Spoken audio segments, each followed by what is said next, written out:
Hey everybody, how's it going? Welcome back. So here is my Fear the Walking Dead Season 7 trailer breakdown. I've been seeing it in some places that this is just a teaser trailer, but I've also been seeing it in other places that this is actually the trailer.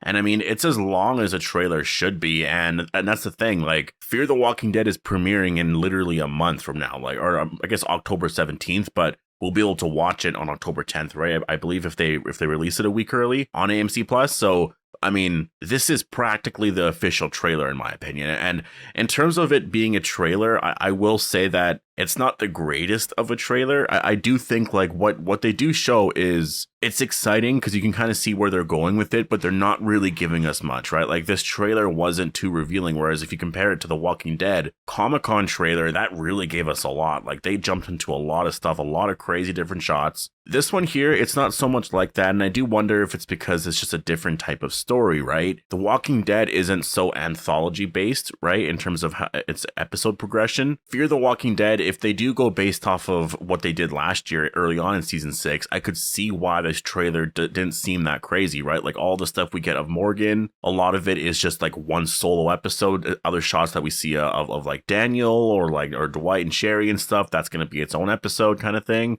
You'll have some crossover here and there, but for the first 8 episodes, it's going to be a lot like season 6A, which I really enjoyed, and I definitely think that's really smart for them to do, because for some reason, on The Walking Dead, I would really find that annoying, honestly. On like that show, I want the characters to be together, but on Fear, I'm totally cool with it, and I think it works really well. And so this trailer right away, I think, shows me that that could be what they're doing here, and my main takeaway from this, I mean, there's a lot here. I have a lot of notes here, but my main takeaway is this season is going to be very much Morgan versus Strand. And I think thematically it makes a lot of sense with where it ended off last season. And I do think that that's where you should go with the characters. I think Strand, I think he's finally taken his rightful role as the villain. And so anyways, before we go any further, if you are new here and you want more Fear the Walking Dead videos like this, then make sure to be a subscriber. We're going to be reviewing this show completely. I mean, this show it absolutely blew me away. Season 6 was so good. I literally gave up on the show in season 5. I gave up on it twice actually, in season 4 and in 5. And it has completely turned it around. The story is really captivating right now, and I'm really fascinated in what the characters are going to be doing next, because obviously we saw at the end of season 6 that the nuke went off, they're all forced to hide and stuff, and how is that going to change the characters? What happens next? I mean, they can't really live there anymore. Like Morgan's community that he was trying to build, that is practically gone now at this point, right? In my opinion. So obviously, if you are new here and you want all my Fear the Walking Dead reviews, trailer breakdowns, and all that, then make sure to hit subscribe. Or also go join our Discord, because there we're talking about a lot of stuff there. We have a Fear the Walking Dead forum. We also have the Walking Dead forum and all that. I'm really excited for this Sunday to talk about the newest episode, episode 5. I imagine it's going to be very active on there. So if you haven't followed us on Discord yet, it's Appetite for the Dead. That's the name for it. I think it's just all like one word. It's not like there's no spaces in it. Like it's just Appetite for the Dead with no spaces. But there's also a link down below. So if you have Discord, yeah, I mean, I definitely like to see you guys in there. But let's get into the trailer here. So obviously, like I said, this trailer really teases, first of all, a lot of CRM stuff, but it's not going to be Rick Grimes related. Like if you're expecting the CRM stuff to be Rick Grimes related, it's not going to be yet because of the timeline. There's no way that Morgan could find anything out about Rick at this point, because I don't think Rick has even left yet. Or if he did, it literally just happened. Like, there's no way Morgan is going to find out at this point. A lot of the CRM stuff is going to have to do with Isabel, and more of Morgan, I guess, learning about this community, which I think that part of it could be exciting. But we'll talk about that in a second. Like I said, Morgan versus Strand, this is going to be the huge thing here, right? Like, Strand is kind of taking, like I said before, his rightful role as the villain. And honestly, I think it works a lot. And I know what they're going to do here. You know, it's all on perspective, but I think that's what makes a great villain. I think they should just make Strand the villain, literally just make him the villain. And if he dies in this season, he dies in this season. But I think what they've done with the character, at least in season 6, and how they're building him up, and you know what I mean? Not even that, just throughout the entire series, he's always kind of been the villain a little bit. I think it makes a lot of sense to make the character this, because all great villains aren't necessarily villains, because it's just their perspective on things, right? Like, I think that's why I like Negan so much. I think Negan it was all his perspective and his like it's like that with all villains, right? Like I hate the classic villain, like I'm the bad guy, blah blah blah. I do terrible things just cause, right? Like those kind of villains to me are boring. I like the more complex villains where there is that gray area there where you do like the villain, right?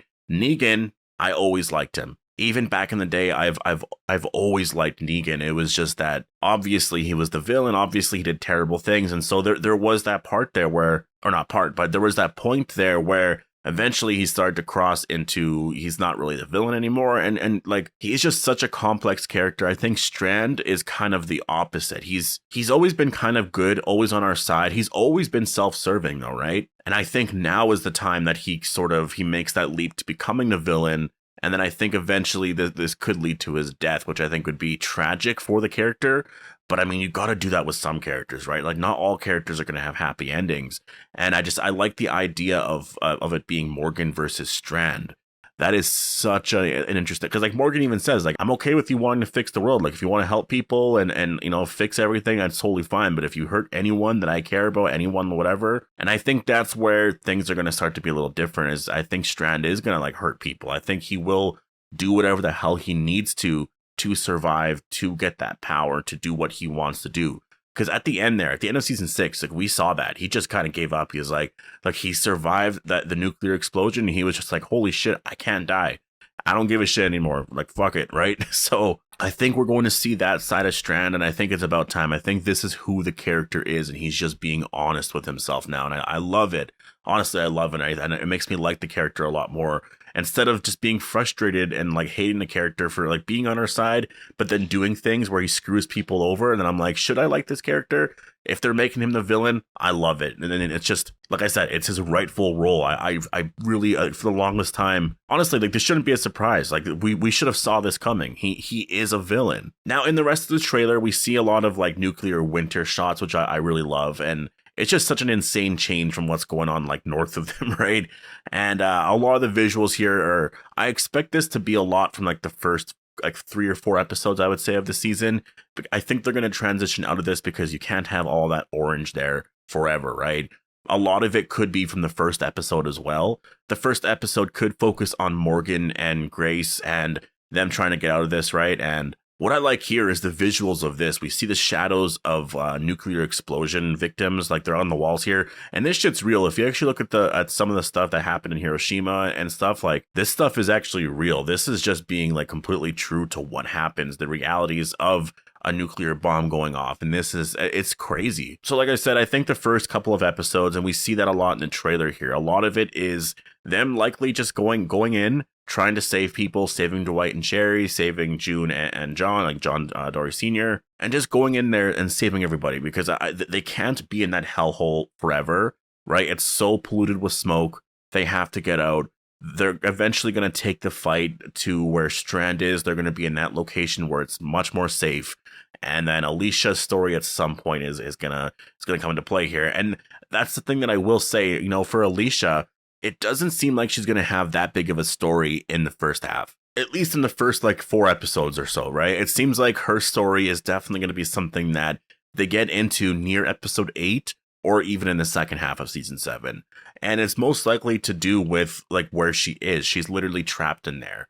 And I mean, who knows? The actress could be busy. I haven't looked into that. Maybe that's a big part of it. But I mean, if you think about it, they're kind of pulling away from Alicia a lot anyways. Like in season 6, there wasn't a lot of her. She was in a couple of episodes. Like we didn't really get a lot of time with Alicia. It was mostly just all Morgan, right? And that kind of hints that the narrative of Fear the Walking Dead has definitely changed. It's not about the Clark family anymore. It's about Morgan and all these new characters, which I am totally fine with because it's working, right? Like it definitely is working, but obviously for Alicia fans, like that's got to be annoying. Now to switch over to the CRM stuff, like there's a lot of shots of the CRM, and like a lot of it is really exciting, obviously, but don't expect it to be anything Rick related. That's the thing. Like in terms of the CRM story here, there's no way this is going to transition into any type of Rick Grimes story. There's no way they're connecting it right now, just because timeline wise, I mean, Rick might literally not have been taken away yet, or if he did, it like just happened.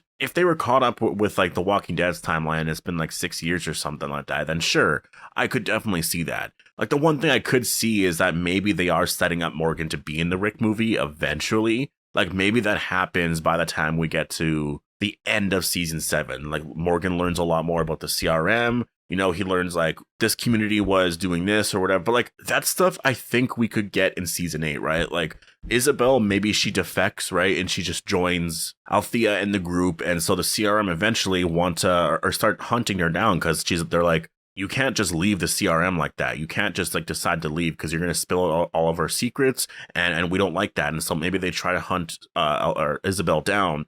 And so that's the story for season 8. They could set that up, or the story could switch, obviously, in the second half of season 7, which will most likely premiere next year. I'm thinking like in April, once the second part of The Walking Dead season 11 is finished airing. So in terms of the CRM stuff, I mean, like, honestly, as of now, it's just going to be a lot of Isabel stuff. We might learn some more stuff. I think there's going to be things there where Morgan learns about the community, which I'm like, you know, that's awesome. I can't wait to see that. I really can't wait for him to learn more about like what's out there. But besides that, there won't be any Rick Grimes stuff, so really don't go into it expecting that, 'cause I think your hopes are going to be, you'll be disappointed for sure. So anyways, I think this trailer overall, it works to set up the season. It's not really a trailer though. It's more, I mean, if this is their trailer that they are releasing, then like, I don't know, I guess it's fine, but like the show's coming back in a month. So that's why I'm thinking that, yeah, this has to be the actual trailer, which I think that is kind of all right. You know, it's not disappointing, but it's not exciting. There are shots in here that are exciting, but it's just kind of where I was expecting the season to go.